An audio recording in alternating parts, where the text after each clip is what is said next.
నమస్తే రమగారు. నమస్తే జయ. రమగారు, భీష్మ ఏకాదశి ఈ హ్మ్. రోజు యొక్క విశిష్టత ఒక్కసారి. మాఘశుద్ధ ఏకాదశి. ఇది చాలా ప్రత్యేకమైన రోజు. ఏకాదశులు మనకి ప్రతి నెల రెండు వస్తాయి. హ్మ్. శుద్ధ ఏకాదశి, బహుళ ఏకాదశి. 2 ఏకాదశులు సాధారణంగా ఏకాదశి నియమం అంటే ఉపవాసం ఉండటం, ఉపవసించటం, ఆహారం తీసుకోరు, బియ్యం తినకూడదని ఉంటుంది. మురాసురుడు అనే రాక్షసుడు ఈవేళ బియ్యంలో ప్రవేశిస్తాడని, ధాన్యం స్వీకరించకూడదని, అన్నానికి భిన్నం ఏదైనా రైస్ కాకుండా. తాకట్టులో ఉన్న బంగారాన్ని విడిపించి ఆ రోజు ఆన్లైన్ రేటుకే మేము కొంటాం. Sharma gold company. ఉపవాసం చేసి విష్ణునామ సంకీర్తనతోటి రాత్రి జాగరణ చేసి ద్వాదశి నాడు పొద్దున్నే పారణ చేస్తే ఏకాదశి నియమం ఫలిస్తుందని చెప్తాం. విష్ణువుకి అత్యంత ప్రీతికరమైన రోజు. ఓకే. శ్రీ మహావిష్ణువుకి ప్రీత్యర్థమే ఏకాదశి ఉపవాసాలు చేయటం అనేది మనకి విధానం ముందు నుంచి ఉన్నది. ఒక్కొక్క ఏకాదశికి ఒక్కొక్క ప్రత్యేకత ఉంది. ఇప్పుడు మాఘమాసంలో వచ్చేటువంటి ఈ శుద్ధ ఏకాదశి మహాపర్వదినం అని చెప్తారు. దీనికి పూర్వగాథ, మనం దీన్ని జయైకాదశి, భీష్మైకాదశి అంటారు. ఈ ఏకాదశులు భీష్ముడి పేరు ఎందుకు వచ్చింది అనేది ఎప్పుడు ఈ రోజున స్మరించుకోవాలన్నమాట. భీష్మ పితామహుడు, ఇది ఎప్పటిది? మహాభారత కాలం ముందు కూడా ఈ ఏకాదశి ఉంది. ఆ తర్వాత కాలం నుంచి ఇది భీష్మైకాదశి అయిందనమాట. ఓకే. భీష్మ పితామహుడు, మహాభారత యుద్ధం ప్రారంభమైంది. 10 రోజుల పాటు చండప్రచండంగా యుద్ధం చేశాడు. అతిరథ మహారథులందరూ మహాయుద్ధం చేశారు. ఆయన దిగలేదు, పడలేదు, ఆయన జయించలేకపోయారు. ఒక దశలో శ్రీకృష్ణ పరమాత్మ అంతటి వాడే, చక్రం పట్టను, ఆయుధం పట్టను, కేవలము సారథ్యమే చేస్తానని అర్జునుడికి మాటిచ్చి రథాన్ని తోలే కార్యక్రమాన్ని మాత్రమే పుచ్చుకున్నటువంటి శ్రీకృష్ణ పరమాత్మ కూడా ఇవాళ చంపేస్తాను భీష్ముడిని అని చెప్పేసి రథం మీద నుంచి దూకి చక్రాయుధాన్ని విసిరబోయాడు. అంత పరాక్రమవంతుడు భీష్మ పితామహుడు. అబ్బా. భగవంతుడి ఆయన దండబెట్టాడు. అసలు భాగవతం పోతన గారి పద్యాలు అయితే ఎంత బాగుంటుందో. ఆ శ్రీకృష్ణుడిని వర్ణించే శ్లోకం, ఆ కృష్ణుడు అట్లా దూకి తన మీదకి వస్తున్నటువంటి కృష్ణుడిని చూసి భక్తితో నేల మీద పడి దండం పెట్టినటువంటి భీష్మ పితామహుడి అసలు ఆ పద్యాలు వర్ణన విని తీరవలసిందే. మహాద్భుతంగా వర్ణించారు పోతన గారు.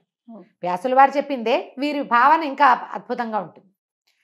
అప్పుడు అర్జునుడు బతిమలాడాడు, వద్దు వద్దు వద్దు, నువ్వు ఆయుధం పట్టనన్నావు, ఈ పని చెయ్యొద్దని. తగ్గారు. ఏ విధంగా భీష్మ పితామహుడు మరణిస్తాడో, ఆయన అడ్డు తొలగితే కానీ మిగిలిన యుద్ధం జరిగేలాగా లేదు. ఇక్కడ వీళ్ళ దగ్గర చాలామంది అయిపోతున్నారు. అప్పుడు వీళ్ళు అడిగారు, పాండవులే, ఎట్లా నిన్ను జయించగలము అంటే ఆయన ఎవ్వరూ ఆయనకి ఎదురు ఆగలేరు. కానీ ఆయన శిఖండిని చూస్తే యుద్ధ విరమణ చేస్తాడు, ఆయుధాన్ని విసర్జించేస్తారు. ఆ రహస్యాన్ని తనే స్వయంగా తన మునిమనవులకి తెలియజేశారు. మహాభారతం తాలూకు కథకి మూల పురుషుడు భీష్ముడు. సొంతంగా సంతానం లేదు. తండ్రి యొక్క మనమలు, అది కూడా క్షేత్రజపుత్రులు. వాళ్ళు సహజంగా మనవలకు తన తమ్ముళ్ళకి పుట్టిన సంతానం కాదు, క్షేత్రజ సంతానం అయినా కూడా ఆ తండ్రి యొక్క దాన్ని కాపాడడం కోసమే పితామహత్వాన్ని కూడా స్వీకరించాడు. తాత అయిపోయాడు కదా, ముత్తాత అయిపోయినా ఆయన సింహాసనాన్ని రక్షించే కార్యక్రమం నుంచి బయటికి రాల. శిఖండి దర్శనం గనక అయితే, అంటే నపుంసక దర్శనం అయితే నేను ఆయుధ విసర్జన చేస్తానన్నాడు. అందుకని యుద్ధం చేసేటప్పుడు శిఖండిని, ఈ శిఖండి ఎవరు? ఈయనతోటి నిరాకరించబడిన అంబ, ఆమె కాశీరాజకుమార్తె, ఆమె యొక్క ద్వితీయ జన్మ అయిన ఈ శిఖండి స్వరూపాన్ని చూడంగానే ఆవిడ ద్రుపదరాజుకి సంతానంగా జన్మించింది ఆవిడ. ఆ శిఖండి కనపడేసరికల్లా ఈయన ఆయుధాన్ని విసర్జించేశాడు, బాణాలు వేసి కొట్టేశాడు అర్జునుడు. కానీ భీష్మ పితామహుడికి ఆయన యొక్క మహాద్భుతమైన చరిత్ర వల్ల ఇచ్ఛామరణ శక్తి ఇచ్చాడు తండ్రి. నీ అంతటా నువ్వు ఎప్పుడు కావాలనుకుంటే అప్పుడు మరణం వచ్చేలాగా.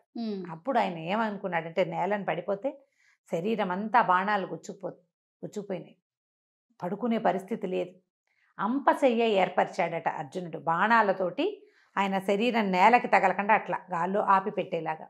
ఆయన ఏమని భావించాడంటే, నేను ఇప్పుడు మరణించను, ఇది దక్షిణాయనం, ఉత్తరాయణ పుణ్యకాలం వచ్చాక అప్పుడు నేను మరణిస్తానని ఆయన ఉద్దేశపడ్డారు.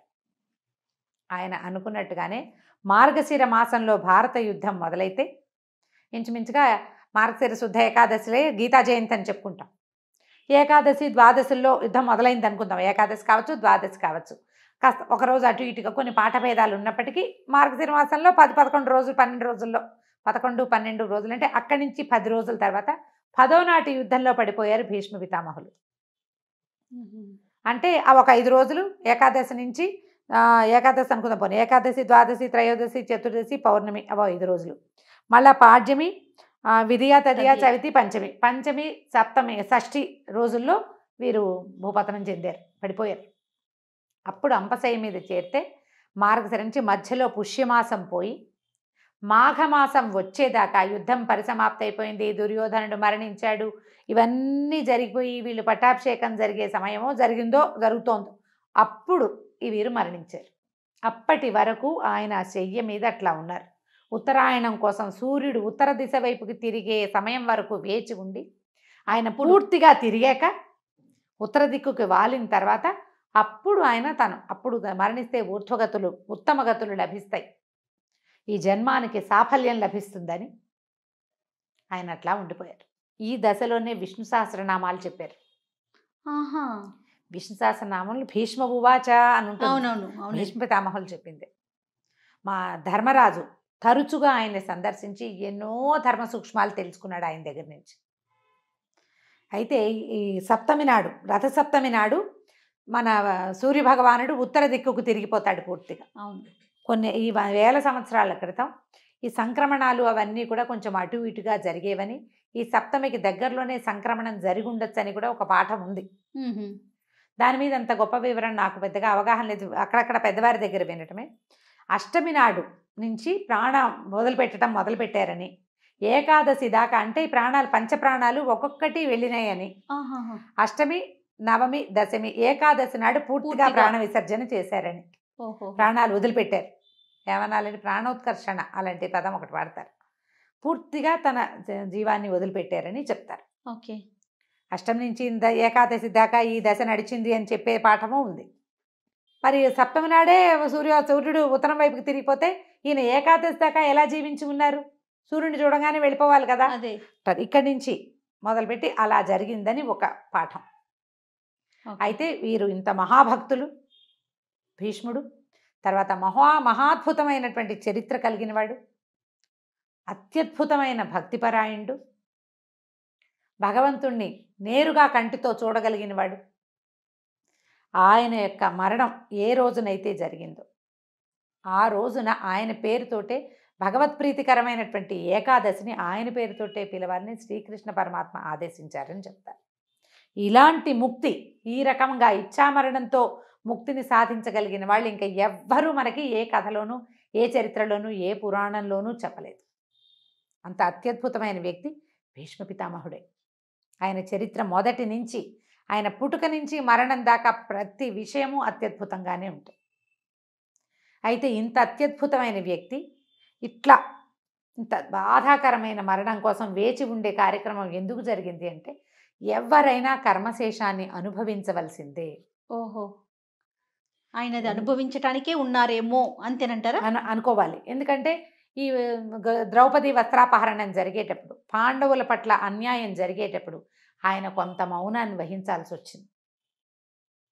ఆ తప్పు ఏదైనా నివారించకపోవటము, అడ్డుకోకపోవటం కూడా పాపమే. స్వయంగా చేయకపోయినా కూడా ఆపలేకపోవటం, ఆ ఫలితాన్ని ఈ స్వరూపంలో అనుభవించడానికి సిద్ధపడ్డారు స్వచ్ఛందంగా.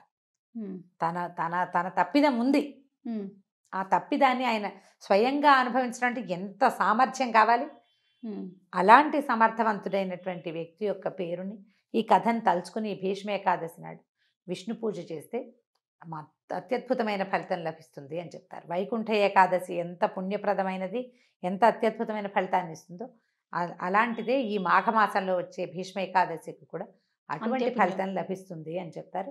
ఈ రోజున దేవాలయ దర్శనం కానీ, ఉపవాసం ఉండటం కానీ, జాగరణ చేయటం కానీ, ఎవరికైనా ఏదైనా దానం చేయటం కూడా, ఇవాళ చేసే దానము అవన్నీ కూడా చాలా అమోఘమైన ఫలితాన్ని ఇస్తాయి. కథ తెలుసుకుని పిల్లలకి చక్కగా భీష్మ పితామహుడి గురించి కథలు అవి చెప్పగలిగితే మరింత బాగుంటుంది. కృష్ణనామ ఈవేళ మొత్తం కృష్ణనామంతో మనం రోజంతా గడపటం, ఎవరితోటి పోరాటాలు యుద్ధాలు అవి చేయొద్దు, పోట్లాటలు లేదు, సాధ్యమైనంత మౌనం అవలంబించండి. భగవన్నామ సంకీర్తన చేస్తూ గనక ఉంటే ఏదైనా మనం చెప్పుకోలేము, ఏదో సంగీతం ఏదైనా వింటుంటే భగవన్నామాలతోటి అది కూడా మంచి ఫలితాన్ని ఇస్తుంది. కొంచెం ఇలా పర్వదినాలప్పుడు గనక మనం కొద్దిగా జాగ్రత్త పడితే, శ్రద్ధ పెడితే మనకి భగవంతుడి సేవలో పాల్పంచుకునేందుకు అవకాశం లభిస్తుంది. నమస్తే. నమస్తే.